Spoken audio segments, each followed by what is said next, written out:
نحمده ونصلي على رسوله الكريم اما بعد فاعوذ بالله من الشيطان الرجيم بسم الله الرحمن الرحيم رب اشرح لي صدري ويسر لي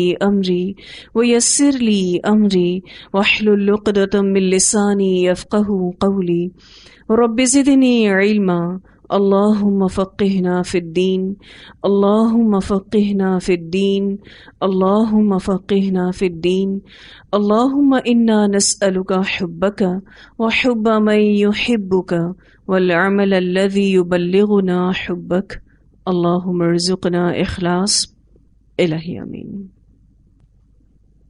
Lesson number 5 Surah Al-Baqarah آیت نمبر 17 to 20. اس لیسن کو ہم نے آیت نمبر 18 تک مکمل کر لیا ہے. آگے سے شروع کریں گے انشاءاللہ. اللہ سبحانہ تعالیٰ فرماتے ہیں او یا کصیب، ان کی مثال زوردار بارش کی سی ہے. کصیب کا جو لفظ ہے اس کے شروع میں کاف بنا ہوا ہے. یہ کاف حرف تشبیہ ہے اور اس کی وضاحت میں نے پچھلے لیسن میں کی تھی. اس کا ترجمہ جیسا کہ یا کی سی. تو ان منافقوں کی مثال کو یوں سمجھو کہ جیسے زوردار بارش من السماء آسمان سے یعنی آتی ہے، جیسے آسمان سے زوردار بارش ہو رہی ہے. کصیب کا لفظ صاد واو با سے ہے.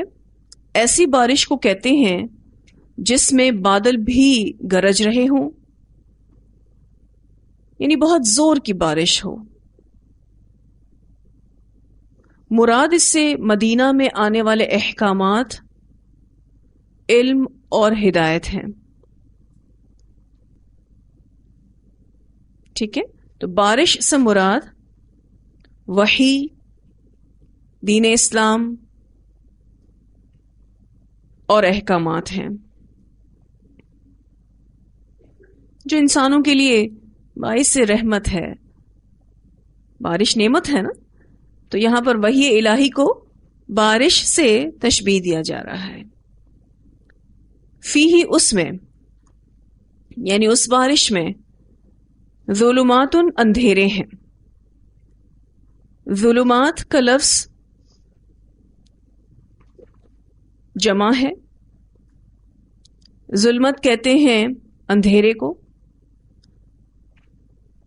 مراد اس سے تکالیف اور مصیبتیں ہیں جو اسلام کے راستے میں آتی ہیں.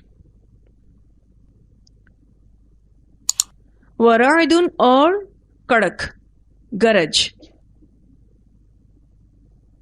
رعد کڑک کو کہتے ہیں، گرج کو کہتے ہیں.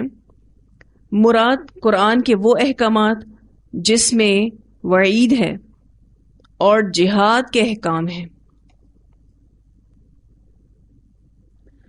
وبرق، اور بجلی. برق کا لفظ آپ اردو میں بھی استعمال کرتے ہیں. بجلی کو کہتے ہیں، چمک کو کہتے ہیں. اس سے مراد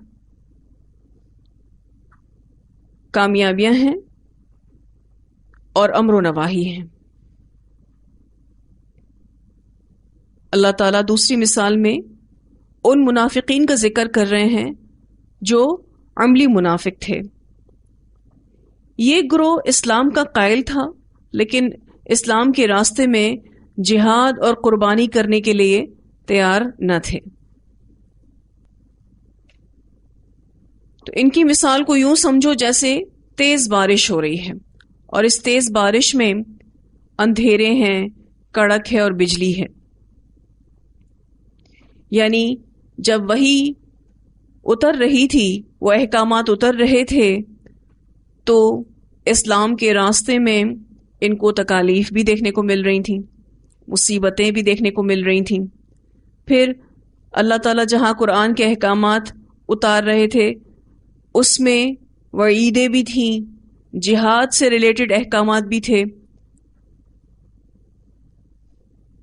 پھر اسلام کو حاصل ہونے والی کامیابیاں بھی تھیں.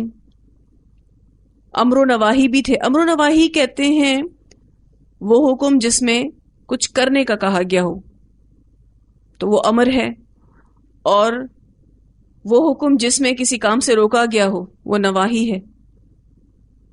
تو امر و نواہی، ڈوز اینڈ ڈونٹس، کرنے کے کام اور نہ کرنے کے کام. اب اس سچویشن میں جب وہی اتر رہی تھی اور یہ ساری ڈیفیکلٹیز تھیں، یجعلون وہ ڈال لیتے ہیں، اصابعہم انگلیاں اپنی. یجعلون کا لفظ جیم عین لام سے ہے. اس کا معنی ہوتا ہے بنانا، ایک حالت سے دوسری حالت میں لانا.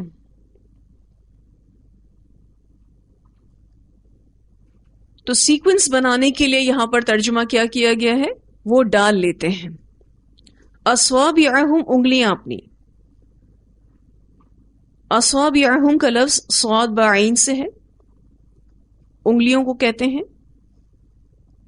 فی آذانہم اپنے کانوں میں، فی میں، آذان کانوں، ہم اپنے، اپنے کانوں میں انگلیاں ڈال لیتے ہیں. مراد اس کی تعلیمات سے اعراض برتتے ہیں، قرآن سے دور رہتے ہیں، کیونکہ ان کو قرآن پر عمل کرنا مشکل لگتا ہے. من الصواعق بجلی کی کڑک سے. صواعق کہتے ہیں ہوش اور حواس گم کر دینے والی بجلی،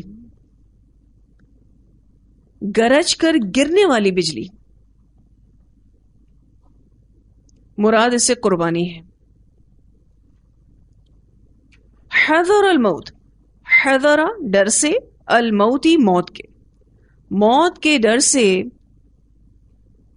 کہیں ہم اسلام کی خاطر قربانی دیتے ہوئے مر نہ جائیں.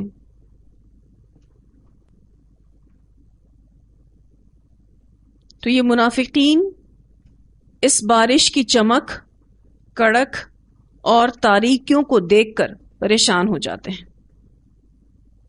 یعنی اسلام کے راستے میں آنے والی سخت آزمائشیں، امر و نواہی، مشکلات، وعیدیں دیکھ کر یہ منافقین گھبرا جاتے ہیں اور اپنے کانوں میں انگلیاں ڈال لیتے ہیں، یعنی اسلام کی تعلیمات سے اعراض برتتے ہیں، قرآن سے دور ہو جاتے ہیں. تو یہ عملی منافق ہیں. واللہ، اور اللہ تعالی، محیط احاطہ کیے ہوئے ہے بالکافرین کافروں کا.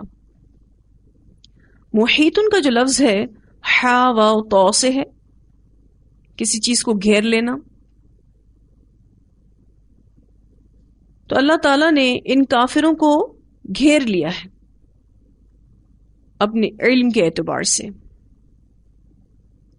اور اس کا معنی یہ ہے کہ اللہ ان کو چھوڑے گا نہیں، یعنی سزا ضرور دے گا.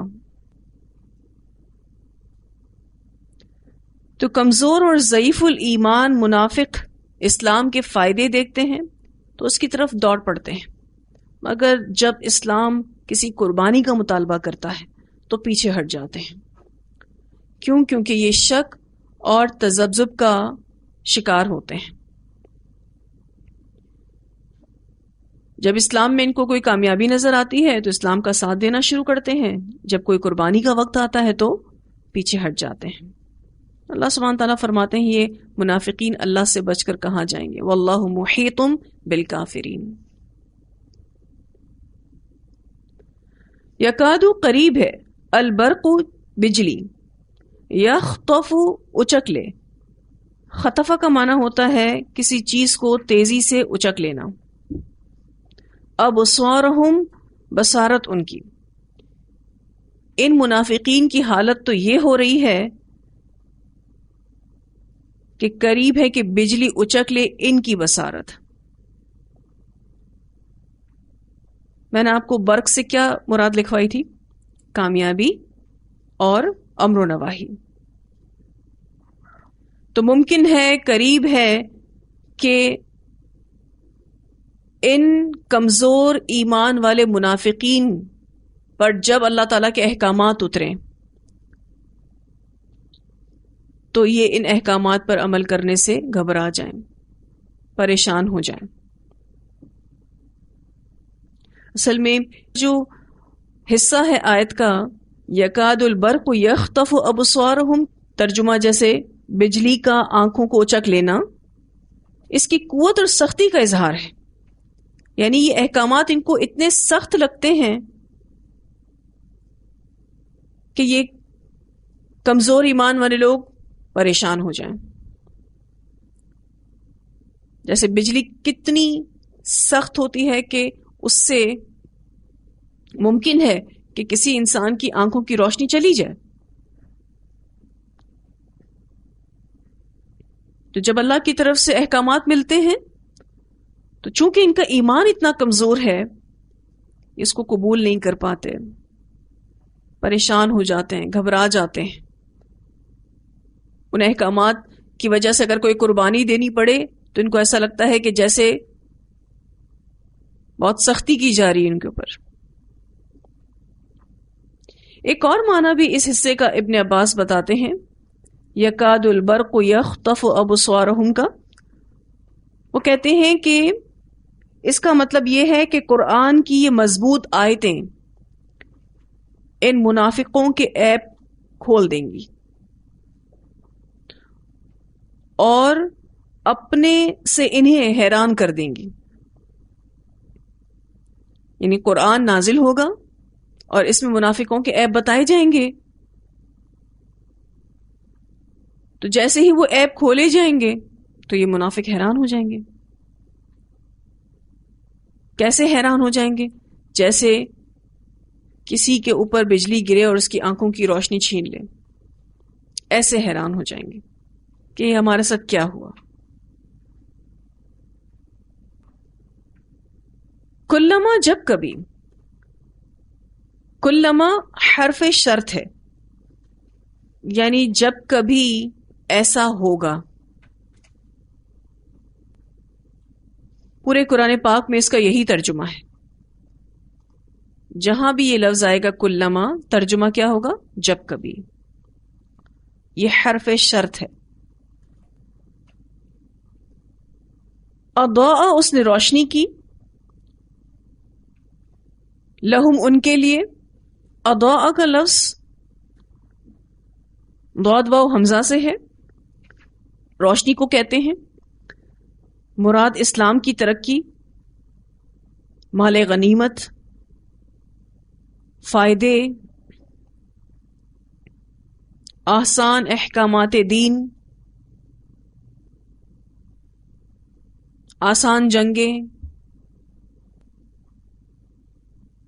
اور آسان جنگوں میں مثال آپ جنگ بدر لے سکتے ہیں، فتح مکہ بھی لے سکتے ہیں۔ جب کبھی اس نے روشنی کی ان کے لیے، یعنی جب کبھی اسلام کو ترقی ملی، جب کبھی اسلام کے راستے پر چلنے کی وجہ سے ان کو مال غنیمت ملا، ان کو وہ احکامات آسان لگے، مشو، وہ چل پڑتے ہیں، فی ہی، اس میں، تو وہ اسلام کے ساتھ چل پڑتے ہیں۔ مشو کا لفظ میم شین چھوٹی یا سے ہے، چلنے کو کہتے ہیں۔ وَإِذَا، اور جب، اظلم، اس نے اندھیرا کیا، یعنی اسلام میں اندھیرا آیا، مراد مشکلات ہیں، تکالیف ہیں، مشکل جنگیں ہیں، جیسے جنگ تبوک ہے، جنگ خندق ہے۔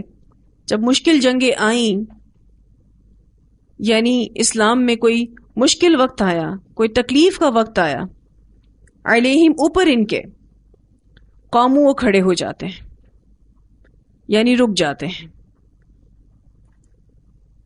جب کوئی تکلیف آتی ہے تو یہ عمل سے رک جاتے ہیں۔ وَلَوْ شَاءَ اللَّهُ، ولو، وا، اور لو، اگر، شاء، چاہے، اللہ، اللہ تعالی، شاء کا لفظ آپ کے لیے نیا نہیں ہے، آپ انشاءاللہ کئی دفعہ بولتے ہیں. انشاءاللہ کا کیا ترجمہ ہے؟ اگر اللہ نے چاہا. تو شاء کا معنی چاہنا. وَلَوْ شَاءَ اللَّهُ، اور اگر چاہے اللہ، لَذَهَبَ، ضرور لے جائے، بِسَمْعِهِمْ، سماعت ان کی. اب آپ یہاں دیکھیے ذہبہ کے ساتھ با کی اٹیچمنٹ ہے. میں نے آپ کو پچھلے لیسن میں بتایا تھا کہ ذہبہ کا ویسے معنی ہوتا ہے جانا، لیکن جب ذہبہ بھی آتا ہے تو ترجمہ کیا ہو جائے گا؟ لے گیا، لے جانا. اور اگر اللہ چاہے ضرور لے جائے سماعت ان کی. کن کی؟ ان منافقوں کی. وَأَبْصَارِهِمْ، اور بصارت ان کی، یعنی دیکھنے کی قوت ان کی. اللہ چاہے تو ان کی سننے اور دیکھنے کی قوتوں کو لے جائے.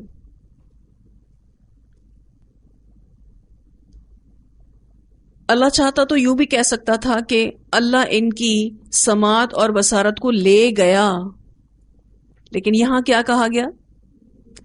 اللہ چاہے تو لے جائے.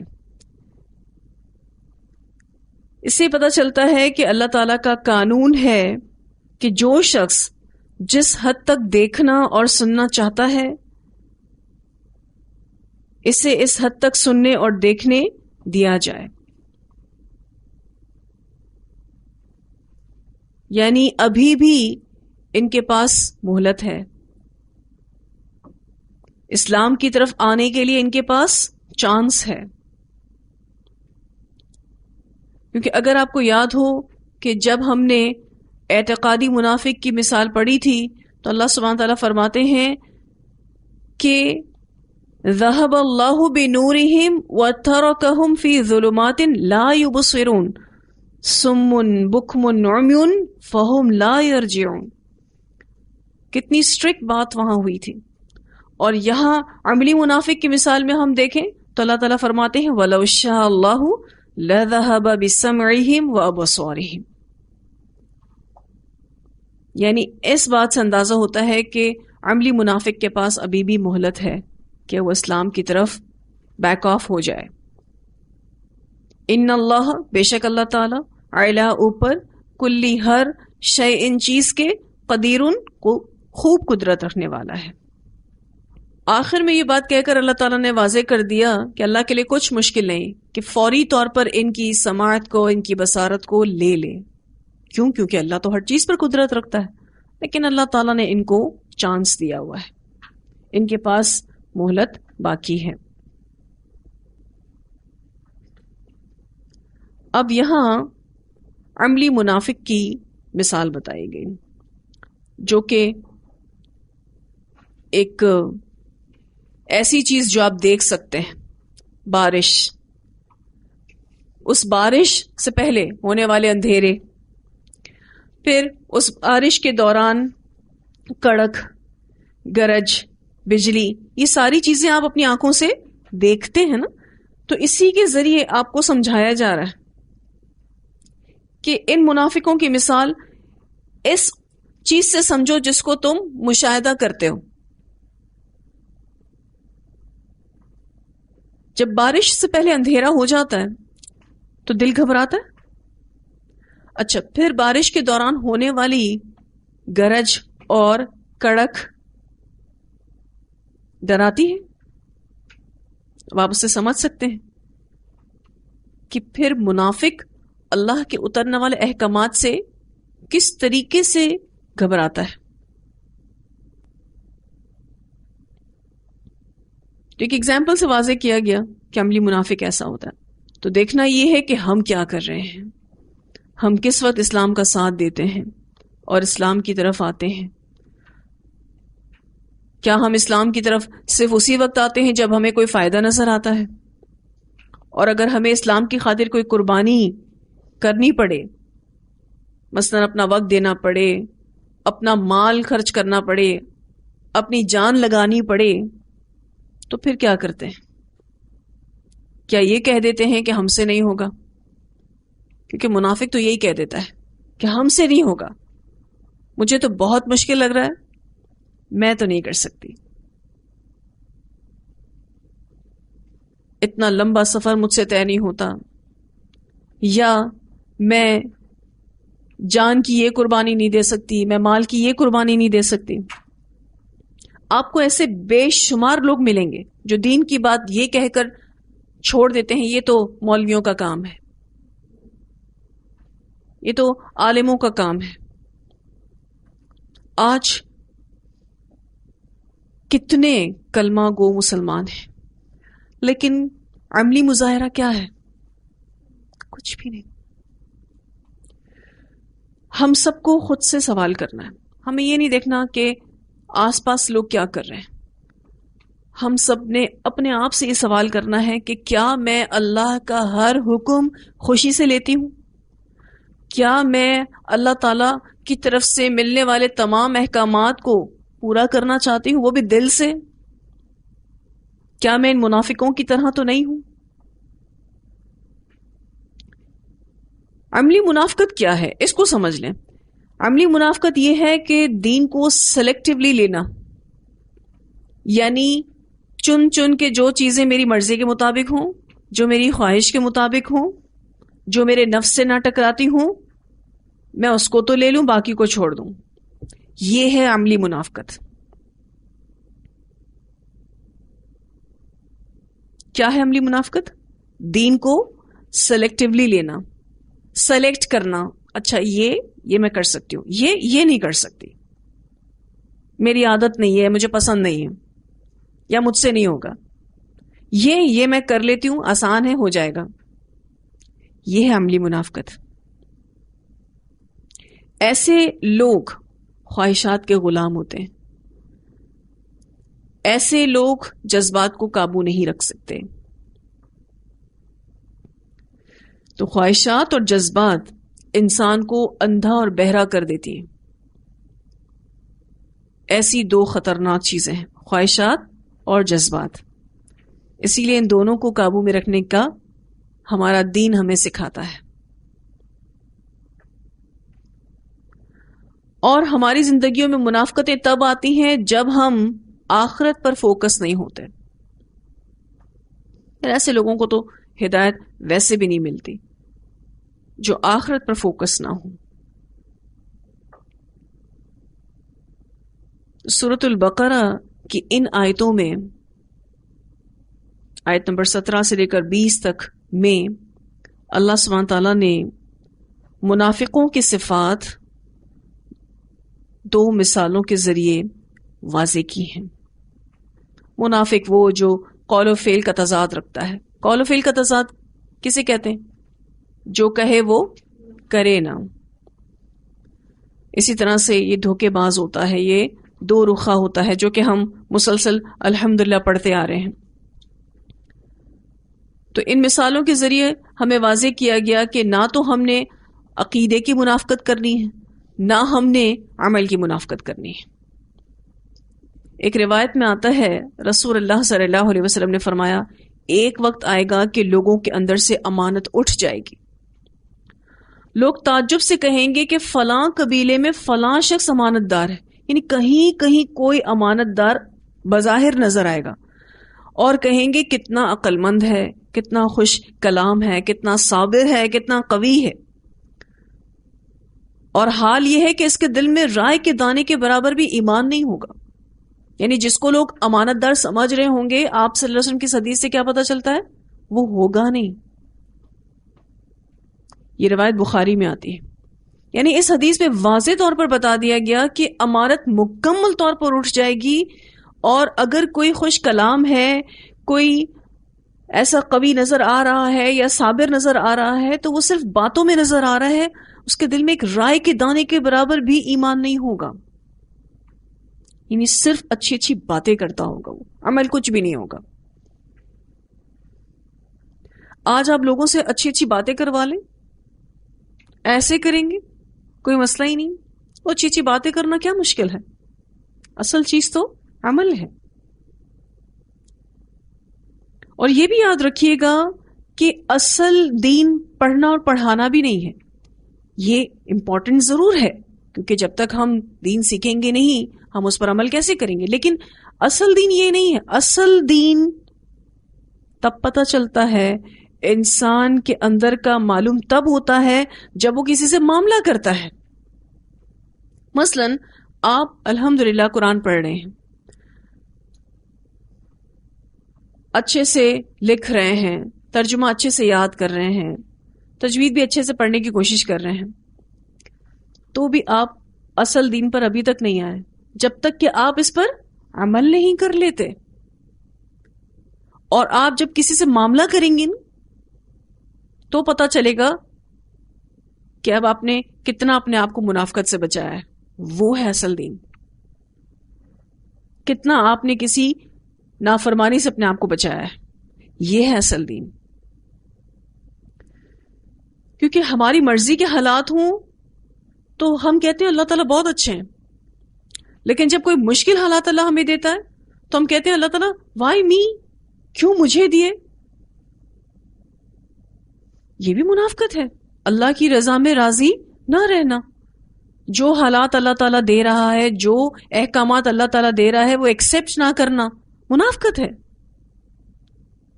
جب کوئی برے حالات ہوتے ہیں تو کیا ہم یہ کہتے ہیں کہ اس میں بھی ہمارے لیے خیر ہوگی؟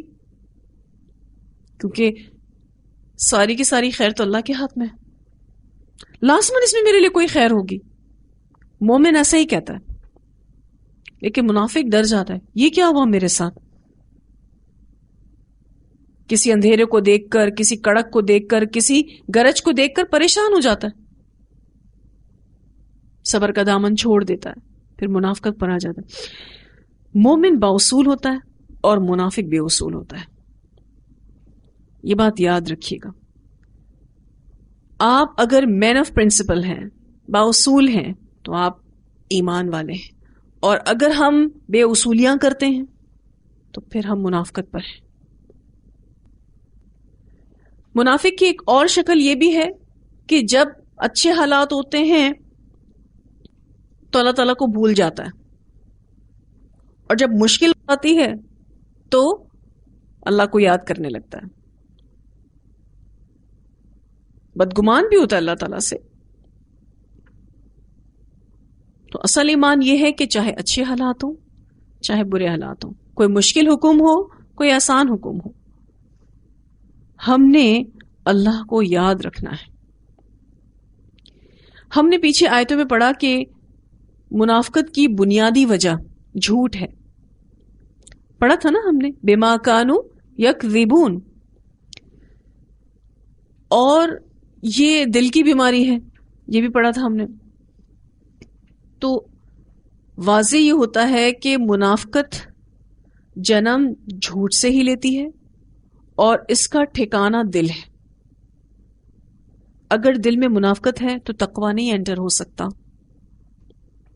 تقویٰ نہیں ہے تو ہدایت نہیں مل سکتی. تو چونکہ یہ بیماری دلوں میں ہی ہوتی ہے، اسی لیے الحمدللہ قرآن پاک کو دل پر نازل کیا گیا ہے. یعنی دلوں کی اصلاح مقصود ہے، دل کی اصلاح چاہتے ہیں اللہ تعالیٰ. اس دل کے بارے میں سائنس یہ بتاتی ہے کہ جب کسی عورت کو حمل ٹھہرتا ہے تو ماں کے پیٹ میں بچے کا سب سے پہلے جو عضو بنتا ہے وہ دل ہے. اور جب انسان مرتا ہے تو سب سے پہلے جو عضو کام کرنا چھوڑتا ہے وہ دل ہے.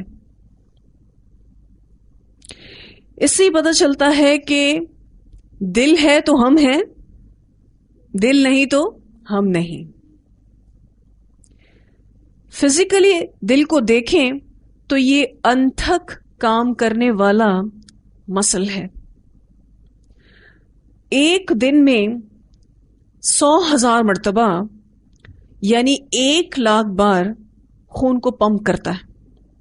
یعنی اتنی زیادہ محنت یہ دل کرتا ہے، اتنے پریشر سے خون کو پمپ کرتا ہے کہ اگر اسی پریشر سے خون کو جسم سے باہر نکالا جائے تو 6 فٹ اونچا اس کا فوارہ ہو جائے گا. اتنے پریشر سے دل پمپ کرتا ہے خون کو. مختلف آرگنز یعنی ہمارے مختلف اعضاء مختلف وقت میں آرام کرتے ہیں, لیکن دل کو ایک سیکنڈ کا بھی آرام نہیں ہے. بالکل اسی طرح سے ایسے لوگ جو دلوں کو زندگی دیتے ہیں وہ بھی آرام کم ہی کرتے ہیں, وہ کام زیادہ کرتے ہیں. پھر یہ کہ 13 سیکنڈ میں دل 1 گیلن خون اپنے اندر سے گزارتا ہے. جسٹ 13 سیکنڈز میں پورا 1 گیلن خون دل اپنے اندر سے گزارتا ہے. دل سے ہمارے جسم کے تمام سیل کنیکٹڈ ہیں. جتنے بھی خلیے ہیں ہمارے جسم میں وہ سب کے سب دل سے جڑے ہوئے ہیں. پھر دل اور دماغ ایک ہی سسٹم کے ساتھ کام کرتے ہیں. اس کو اب یوں سمجھ سکتے ہیں کہ دماغ جیسے ہارڈ ڈسک ہے تو دل میموری ہے. صحت مند دل ہو تو پورا جسم صحیح کام کرے گا. دل بیمار ہے تو پورا جسم بیمار ہے. ویسے بھی آپ دیکھیں جب دل اداس ہوتا ہے تو آپ کہتے ہیں آج پورے ماحول میں اداسی ہے, حالانکہ ایسا ہے تو نہیں. اداسی صرف کہاں ہے؟ دل میں.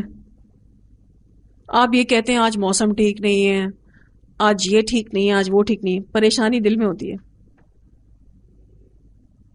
تو بڑا اہم عضو ہے. اگر جتنا کام دل کرتا ہے, چلیں اس خون کے پمپ کرنے کے کام کو ہی لے لیں, یعنی اگر ہم پورے دن کا حساب کیلکولیٹ کریں تو 1 ٹینکر کے برابر خون جو ہے وہ پمپ ہوتا ہے دل کے ذریعے.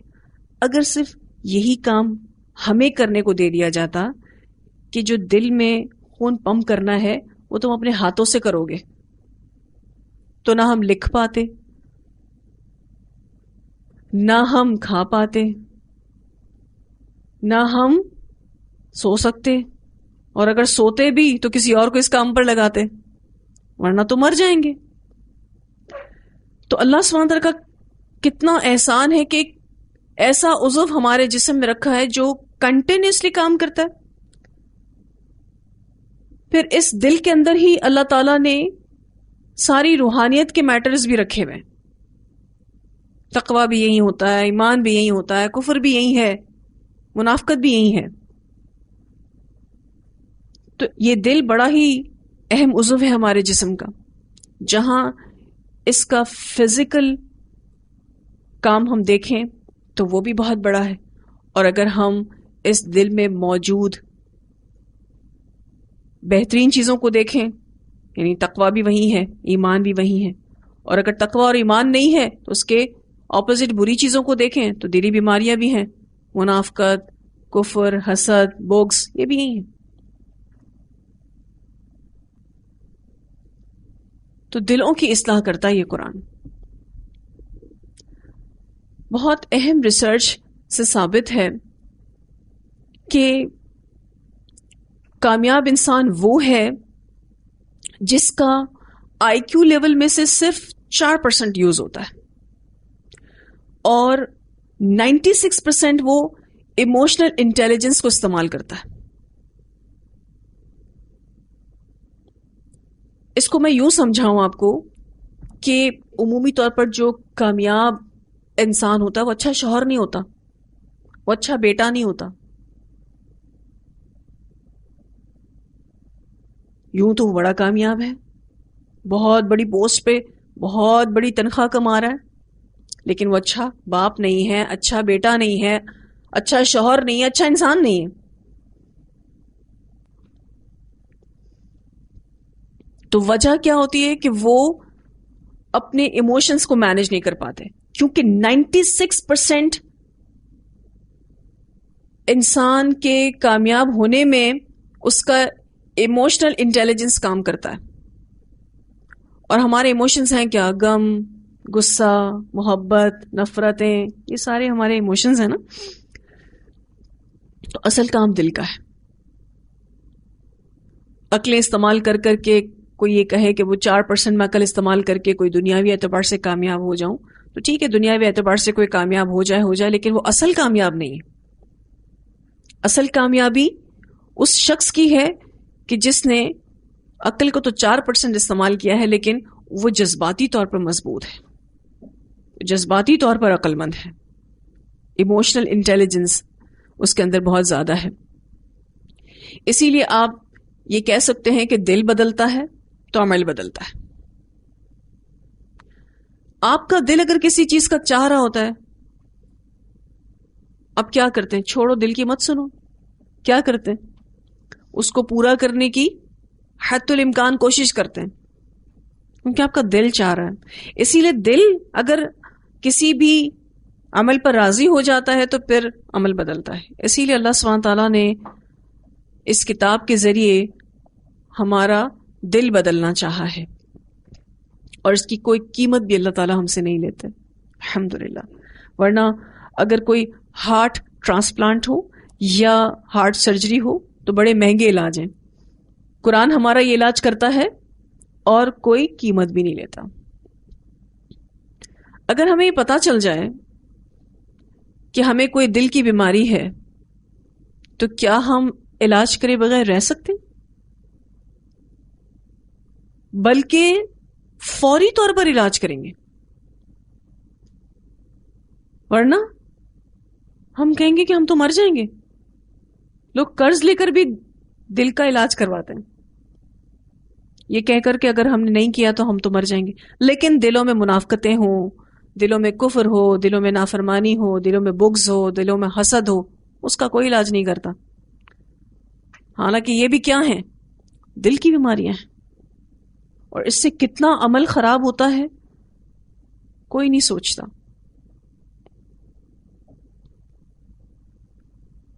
تو دلوں کی درستگی اپنے رب کی پہچان سے ہے۔ جتنا جتنا اپنے رب کو پہچانتے جائیں گے اتنا دل اچھے سے اچھا ہوتا جائے گا۔ دیکھیں، دین کا محض لبادہ اوڑھ لینا اور عمل نہ کرنا، اس سے نہ تو دین پھیلے گا اور نہ اس سے ہمیں کوئی فائدہ حاصل ہوگا۔ ہم سب کو بدلنا ہے اور اپنے دل کی اصلاح کرنی ہے۔ ایک ریمائنڈر اپنے پاس ہم سب رکھیں گے کہ ہم اپنے دلوں کی بیماریوں کو ہائی لائٹ کریں گے، ٹھیک ہے؟ لکھیں اپنے پاس ریمائنڈر کہ دل کی بیماریوں کو ہائی لائٹ کرنا ہے، یعنی دل کی بیماریوں کو جاننا ہے۔ میرے دل کو کون کون سے ایشوز ہیں، کون کون سے پرابلم ہے میرے دل کو۔ پھر دوسری چیز، اپنے دل کی اصلاح کرنی ہے۔ اس کے لیے ضروری ہے کہ علم حاصل کرنا ہے، پھر کوشش بھی کرنی ہے، دعا بھی کرنی ہے کہ اللہ تو میری اصلاح کر دے۔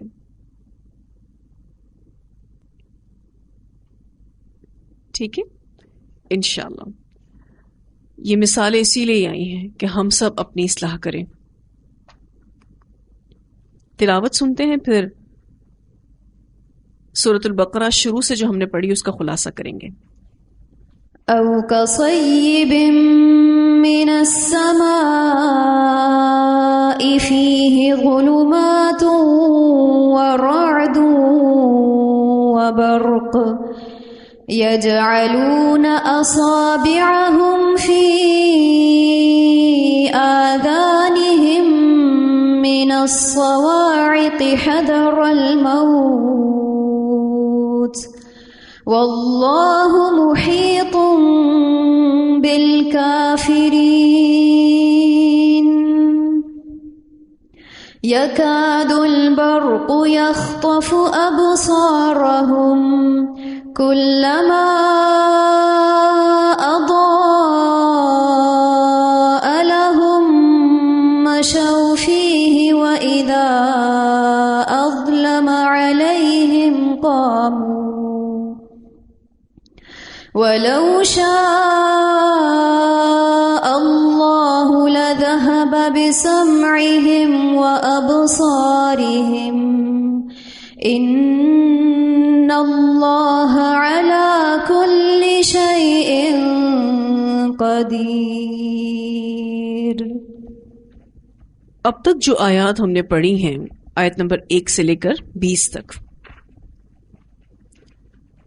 ان آیات سے معلوم ہوتا ہے کہ لوگوں کی کئی قسمیں ہیں۔ ان میں سے کئی تو خالص مومن ہیں، جن کا ذکر اللہ تعالیٰ نے سورۃ البقرہ کی ابتدائی 4 آیات میں کیا، آیت نمبر 2 سے لے کر 5 تک، اور کچھ خالص کافر ہیں، اور ان کا اس کے بعد والی 2 آیات میں ذکر کیا گیا، آیت نمبر 6 اور 7 میں، اور کچھ لوگ منافق ہیں، اور منافقوں کی بھی 2 قسمیں ہیں، ایک خالص منافق اور ان کے لیے آگ والی مثال بیان کی گئی، اور دوسرے شک میں پڑے فاسق یا عملی منافق، جن کے سامنے کبھی ایمان کی روشنی جگمگانے لگتی ہے اور کبھی بجھ جاتی ہے، ان کے لیے بارش والی مثال بیان کی گئی۔ لیکن ان لوگوں کا نفاق پہلے درجے کے منافقوں سے کم تر ہوتا ہے، یعنی عملی منافق کا نفاق کم ہے کن کے مقابلے میں؟ اعتقادی منافق کے مقابلے میں۔ اب میں نے اور آپ نے دیکھنا ہے کہ ہم کہاں آتے ہیں، خالص مومنین میں آتے ہیں، کافرین میں آتے ہیں، یا پھر منافقین میں آتے ہیں؟ کوئی تو جواب دل دے گا۔ ایسا نہیں ہو سکتا کہ کوئی چوتھی کیٹیگری آپ اور میں لے آئیں، یہی 3 کیٹیگریز ہیں۔ تو اپنے دل میں قرآن کی جگہ تلاش کرنی ہے، اللہ کی جگہ تلاش کرنی ہے، رسول اللہ صلی اللہ علیہ وسلم کی جگہ تلاش کرنی ہے۔ آپ کو یہ محبتیں ہی بتائیں گی کہ ہم کون سی کیٹیگری میں آتے ہیں۔ اگر دل میں اللہ کی محبت نہیں، رسول اللہ صلی اللہ علیہ وسلم کی محبت نہیں، قرآن کی محبت نہیں، دین اسلام کے لیے تڑپ نہیں، تو تقویٰ کی فیلنگز آ ہی نہیں سکتی، اور جب تقویٰ کی فیلنگز ہی نہ ہوں تو پھر ہدایت نہیں مل سکتی۔ اس لیے بہت ہی اہم حصہ سورۃ البقرہ کا آیت نمبر 1 سے لے کر 20 تک، گو کہ سورۃ البقرہ پوری کی پوری ہی بڑی اہم ہے۔ جب ہم نے اس کو سٹارٹ کیا تھا تو آپ کو میں نے ایک بات بتائی تھی کہ صحابہ کرام کے درمیان جو سورۃ البقرہ پڑھ لیتا تھا اس کو ایک خاص مرتبہ حاصل ہو جاتا تھا، وہ بڑا ویلیوڈ ہوتا تھا لوگوں کے درمیان۔ کیوں؟ کیونکہ اس نے سمجھ کے سورۃ البقرہ پڑھ لی، اور لازماً وہ اس پر عمل بھی کرتا ہے، کیونکہ صحابہ کرام کے بارے میں تو یہ سوچا بھی نہیں جا سکتا تھا کہ وہ قرآن پڑھیں اور عمل نہ کریں، تو وہ قرآن پڑھتے تھے اور عمل کرتے تھے۔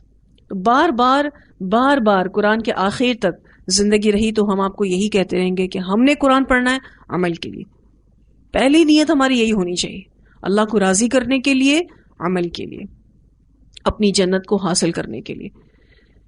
باقی ساری چیزیں سیکنڈری ہیں، اس سے ریلیٹڈ ٹیسٹ، اس سے ریلیٹڈ اسائنمنٹس، اس سے ریلیٹڈ کوئی اور ایکٹیویٹی، وہ سب سیکنڈری ہیں، گو کہ وہ بھی بڑی امپورٹنٹ ہے، لیکن پہلی چیز کہ دل بدلنا چاہیے، اور جب دل بدلتا ہے تو عمل لازمی طور پر بدلتا ہے انشاءاللہ۔